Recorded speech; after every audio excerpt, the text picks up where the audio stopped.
جوفنتيس الإيطالي، بورتو البرتغالي، الدور أبطال أوروبا. ونتكلموا على الشوط الأول، وين كان الشوط الأول كان مثير جدا. شاهدنا كيفاش سيرجيو اللي سجل عن طريق ضربة جزاء الهدف الأول في الدقيقة 19.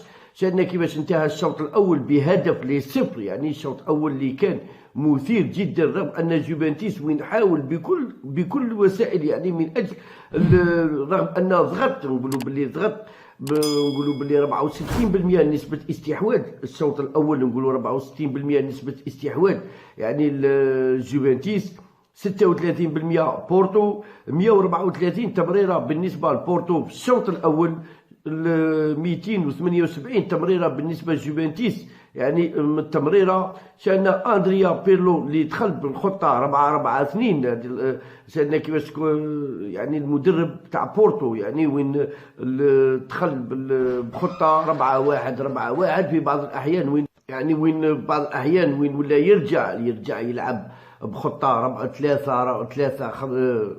3-4-3. يعني شاهدنا كيفاش التكتيك دي جو ما بين المدربين وين بدا بكري في المباراة. يعني شاهدنا كيفاش خاصة وين التسجيل مبكرا في الدقيقة 19 من طرف سيرجيو عن طريق أولفير عن طريق ضربة جزاء يعني لصالح بورتو. شاهدنا كيفاش كانت المباراة، رغم أن شاهدنا كريستيانو، فيدريكو، ألفارو موراتا، آرون، أندريا، أرتور، خون، شنا ديميرلي، ليناردو، كيفاش رغم ذلك وين نقولوا باللي وين ضيعوا الكثير من نقولوا ما ضيعوش، ما نقولش نقولوا ضيعوا الكثير، ضيعوا خاصة كريستيانو، فيدريكو، الفارو، موراتا، وين ضيعوا نقولوا خاصة وين فاني كانت خون كانت عنده فاني خط وسط ميدان دفاعي وين كان عنده فرصة يعني للتسجيل. شاهدنا كيفاش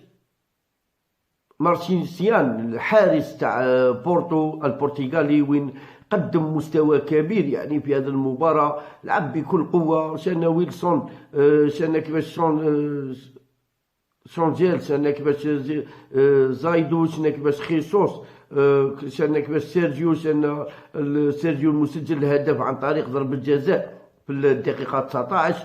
شنا كيفاش ماتيوس، شنا أولفير، دي سيلفا، شنا موسي، شنا مهدي طرامي. يعني نقولوا بلي وين كانت عندهم فرص وين خاصة ماتيس، خاصة زايدو سينوسي وهو لاعب مدافع وين كان عنده فرصة. يعني كانت المباراة كانت شيقة، مباراة اللي شاهدنا فيها هدف واحد. شاهدنا الشوط أول وين كان يعني من نتيجة، شوف، من جهة السيطرة وصناعة اللعب وتضييع الفرص كان من جهة جوفنتيس، الأهداف كان من جهة بورتو وين سجل وضيع يعني الضربة القاضية، خاصة في الدقيقة 33 وين كانت عنده ضربة وين نقولوا باللي اللاعب المدافع وهو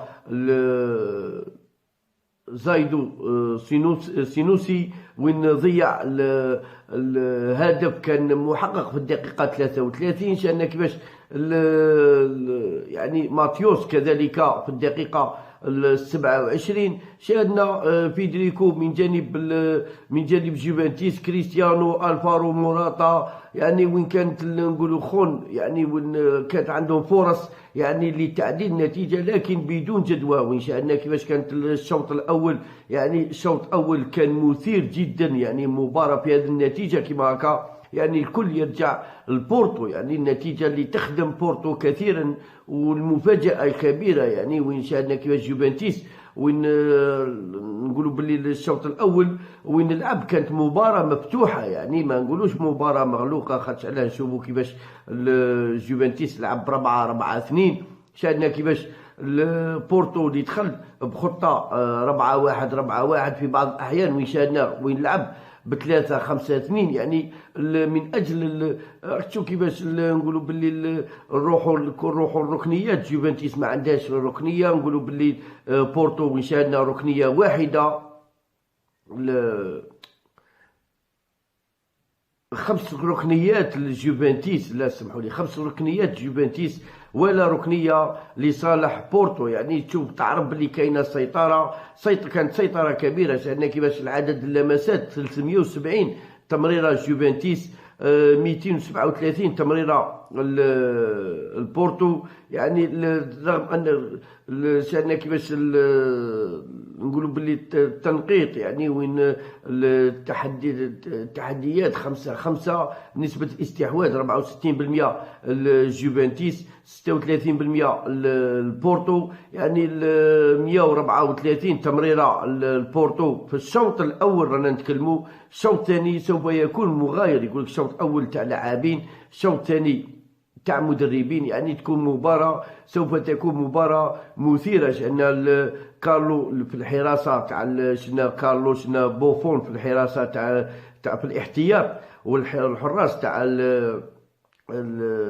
جوفنتيس كيليني، شنا ماتي، شنا روديو، شنا جينالكو، شنا كيفاش ليساندرو ديان، ويستون، شنا فيدريكو. يعني في الاحتياط تاع جوفنتيس، فرانسيسكو في وسط خط وسط ميدان وهو احتياطي، ديغو كوستا وهو حارس يعني في الاحتياط تاع بورتو، شنا نانو، سارا، شنا فابيو، شنا مامادو، لويس دياز، شنا ماركو، فيليبي، توني. يعني في الاحتياط تاع بورتو. يعني كل مدرب عنده الخيارات، كل مدرب عنده كيفاش يكون عنده ردة فعل. هذه هي الشوط الأول. الشوط الثاني سوف نشاهد العديد من التغييرات، العديد من المفاجآت. هذه هي. صعيدو.